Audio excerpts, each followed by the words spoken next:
സാറിന് എന്നാലും ഡാൻസ് കളിപ്പിക്കാൻ നോക്കിയതാണ് അറിയാതെ ഡാൻസ് ചെയ്യാൻ പോയി. സാറേ ഇങ്ങനെ വന്നിട്ടില്ല. ഞാൻ ഈ പടത്തിന്റെ സംവിധായകൻ കമലാണ്. ഞാനിത് ചെയ്യാം. അങ്ങനെ പുള്ളി ഞാൻ ഇടയ്ക്ക് പിടിച്ചു. മറ്റേ ഞാൻ അനുഗ്രഹം വാങ്ങിച്ചത് കോഴിക്കോട് ഒരു ഇവന്റ് നടക്കുക. അപ്പൊ നമ്മുടെ സന്തോഷ് ശിവൻ സാറ്, സന്തോഷ് ശിവൻ ഉണ്ടല്ലോ ക്യാമറ, സന്തോഷ് ശിവൻ സാർ അവിടെ ഇരിക്കുകയാണ്.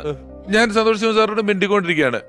അപ്പൊ റീമി ടോമി നേരെ ഹോളിലോട്ട് കയറിയപ്പോ കുറച്ച് പേരൊക്കെ ഉള്ളൂ. സന്തോഷ് ശിവൻ സാറൊക്കെ ഇരിക്കുന്ന ഒരു ക്യാബിൻ ആയതുകൊണ്ട് അവിടെ കുറച്ച് പേരേ ഉള്ളൂ. ഉള്ളി തൊപ്പിയൊക്കെ ഇട്ടിരിക്കുമ്പോ റീമി ടോമി നേരെ അടുത്തേക്ക് വന്നിട്ട് തൊട്ട് തൊഴുതു.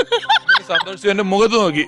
ഞാനടുത്ത് റീമി എന്തിനാ ഇത് ചെയ്തതാണ് ഇങ്ങനെ തൊട്ട് നോക്കിയാൽ നോക്കിട്ട്, അയ്യോ ഹരിഹരൻ സാർ അല്ല,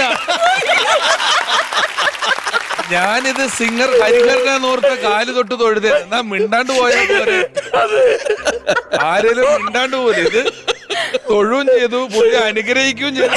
പറയാ അയ്യോ ഇത് ഹരിഹരൻ സാർ അല്ല, ഞാൻ ഹരിഹരനാന്ന് ഓർത്തിട്ടാണ്. ശരിക്കും നല്ല സാദൃശ്യം ഉണ്ടായിരുന്നു.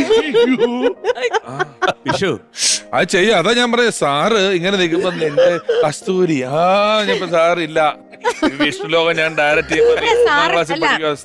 സാറിന്റെ ഉള്ളിൽ ഇതെല്ലാം ഉണ്ട്. അല്ലെങ്കിൽ ഇങ്ങനെയൊന്നും പാട്ടോ സിനിമയോ ഇവരെ കൊണ്ട് ചെയ്യിപ്പിച്ചെടുക്കാനൊന്നും പറ്റില്ല. ഈ ഇടയ്ക്ക് ഒരു ഫ്ലൈറ്റ് വരുമ്പോ ജോഷി സാർ ഇരിക്കുമ്പോ ഇവിടെ ഒരു ബെറ്റ് വെച്ച് ഫ്ലൈറ്റ് കഴിഞ്ഞിട്ട്, അയ്യോ ഞാനല്ല, പിഷു അല്ലേ പറഞ്ഞ് ഫ്ലൈറ്റ് ഞങ്ങൾ എല്ലാരും കൂടെ കോഴിക്കോട് ഇതേ സെയിം ഇവന്റില് തിരിച്ച് ഫ്ലൈറ്റ് എല്ലാരും ഉണ്ട്. അത് വന്ന ആർട്ടിസ്റ്റ് എല്ലാം കണ്ണൂർ ടു കൊച്ചി ഒരു ഫ്ലൈറ്റിലാ. അപ്പൊ ജോഷി സാറ്, പിഷു, പിന്നെ ആരാ വിധു, സയനോര, അങ്ങനെ ജോഷി സാർ കുറെ പിള്ളേര് സെറ്റിന്റെ ജോഷി സാറ് മാത്രം അങ്ങ് പുറകില്, ബാക്കിൽ വേറെ കുറെ വന്ന ആർട്ടിസ്റ്റുകളെല്ലാം ഉണ്ട്. അപ്പൊ പിഷു എന്റെ അടുത്ത്, നിനക്ക് ധൈര്യം ഉണ്ടോ ഈ ഫ്ലൈറ്റില് എണീറ്റ് നിന്നിട്ട്? എന്താ നമസ്കാരം, ഈ ഫ്ലൈറ്റ് കൊച്ചിയിലേക്ക് പോകുന്നു, എല്ലാരും സുരക്ഷിതരായിരിക്കും, ധൈര്യം ഉണ്ടോന്ന് ചോദിച്ചു. ചെയ്തു. എന്റെ എയർ ഹോസ്റ്റസ് ഒന്ന് ഞങ്ങളെയൊക്കെ ചെയ്ത് കളിക്കണോട്ടത് ജോഷി സാറും മിണ്ടാതെ ഇതിനകത്ത് ഞാനില്ല, എന്റെ കൂട്ടത്തിൽ പെട്ടതല്ല ഇവരെന്നുള്ള പോലെ നിൽക്കുന്നത്. ഇപ്പോഴും ആ ട്രെയിനിന്റെ സൈഡിൽ ഇങ്ങനെ പുറത്തോട്ട് നോക്കിയിരിക്കുന്ന മഞ്ജു ചേച്ചിയുടെ മുഖം മറക്കാൻ പറ്റില്ല. പക്ഷെ ഷൂട്ട് ചെയ്യുമ്പോൾ ഒരു തമാശകളുണ്ട്. വെളുപ്പം കാലത്ത് 6 മണിക്ക് ഞങ്ങൾ ലൊക്കേഷനിൽ ചെല്ലും. നല്ല മഞ്ഞൊക്കെ ആയിട്ട് ഞങ്ങൾ നല്ല പ്ലെയിൻ, നല്ല ബ്യൂട്ടിഫുൾ ആയിട്ട് ഷോട്ടൊക്കെ വെച്ചു. പക്ഷെ താഴെ ഇവരെ കൊണ്ട് നിർത്തി, ജയറാമിനെ മഞ്ജുവിനെ കൊണ്ട്. താഴെ എന്താ പറയുക സംഭവം, താഴെ കംപ്ലീറ്റ് തമിഴ്നാട്ടിലിറങ്ങി മറ്റേ പാട്ടിന്റെ അല്ലേ സാർ, വിണ്ണിലെ പോയി കംപ്ലീറ്റ് സംഭവം. താഴെ നമുക്കും മിണ്ടാൻ പറ്റില്ല, നമുക്കും മിണ്ടാൻ പറ്റില്ല, വേറെ സ്ഥലമില്ല, അങ്ങോട്ടും ഇങ്ങോട്ട് നീങ്ങിക്കാൻ പറ്റില്ല. കാരണം എന്താ അറിയോ, ലൈറ്റിന്റെ ബ്യൂട്ടി. ഒരു സെക്കൻഡ് ഇവര് ലൊക്കേഷൻ മലേഷ്യയാണോന്ന് അങ്ങനെയൊക്കെയുള്ള സിനിമ ലൊക്കേഷനിൽ ഇങ്ങനെയുള്ള സംഭവങ്ങളുണ്ട്. നമുക്കൊന്നും പോയി റിമൂനേഷൻ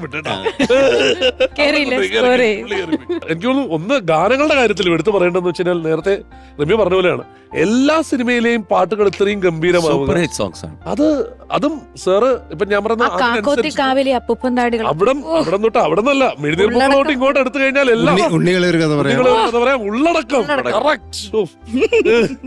അതിനൊരു കാരണമുണ്ട്. ഇപ്പൊ അനുഗ്രഹം വാങ്ങിച്ചിട്ടൊരു കാരണമുണ്ട്. ഇത് അറിഞ്ഞുകൊണ്ടാണ് 3-ാം വയസ്സിലല്ലേ പാടിയത് തുടങ്ങി. അയ്യോ സത്യം, ആദ്യമായിട്ട് പാടിയ കണ്ണാതുമ്പിയാണ്.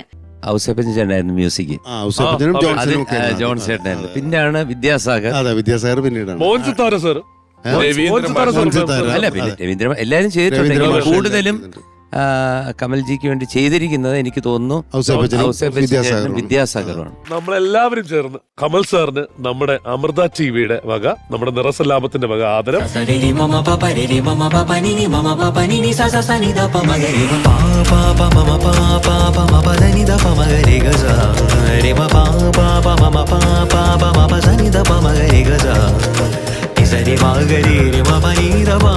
സരി മഗരി സനി ദ പ മഗരി.